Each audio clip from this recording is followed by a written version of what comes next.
বরাবরের মতোই আমরা সবসময় দেখেছি ইসরায়েল এবং ফিলিস্তিন ইস্যুতে আর্জেন্টিনা সবসময় ইসরায়েলের পক্ষে অবস্থান নিয়েছে।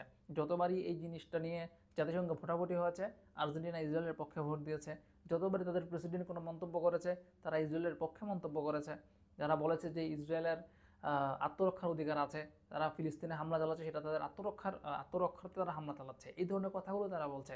তবে সেই আর্জেন্টিনার মাটিতে তারপর অন্যরকম একটা দৃশ্য, এবং সেই দৃশ্যটা আবার ইসরায়েলের গণমাধ্যমে প্রকাশ হয়েছে। সেটা হচ্ছে দুইটা ক্লাব মুখোমুখি হয়েছিল। আর্জেন্টিনার স্থানীয় একটা ক্লাবের নাম হচ্ছে আটলান্টা। সেই আটলান্টার ম্যাচ ছিল ক্লাব অ্যাথলেটিকো অল বয়েজ নামে একটা ক্লাবের বিপক্ষে।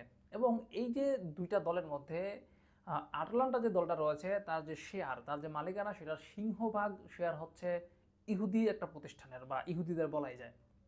তো এই দলগুলো, দুইটা দল যখন মুখোমুখি হয়েছে, তার আগে ওই ওল্ড বয়েজের যে ভক্তরা রয়েছে, তারা যে কাণ্ডটা করেছে, সেটা আসলে আমার মনে হয় আটলান্টা এবং আর্জেন্টিনা মনে রাখবে অনেকদিন। বিশেষ করে আবার বলা যায় যে ইসরায়েলও মনে রাখবে, কারণ তাদের গণমাধ্যমে কিন্তু এটা খুব গুরুত্ব সহকারে প্রকাশ করা হয়েছে নিউজটা। সেখানে ক্লাব অ্যাথলেটিকো অল বয়েজের ভক্তরা ফিলিস্তিনের পতাকা উড়িয়েছে, ফিলিস্তিনের নামে স্লোগান দিয়েছে, জয়ধ্বনি দিয়েছে, ফিলিস্তিন স্বাধীন হবে বা ফ্রি প্যালেস্টাইন স্লোগান তারা দিয়েছে। ঠিক ওই মানে একই সঙ্গে যেখানে ফিলিস্তিনের পতাকা নিয়ে তারা স্লোগান দিচ্ছে, ফিলিস্তিনের স্বাধীনতা কামনা করছে, একই সঙ্গে জিওনিস্ট বা ইহুদিদের মৃত্যু তারা কামনা করছে। এবং তার প্রতীকী স্বরূপ তারা একটা কফিন এনেছে, যেই কফিনটা আসলে ইসরায়েলের পতাকা দিয়ে মোড়ানো ছিল।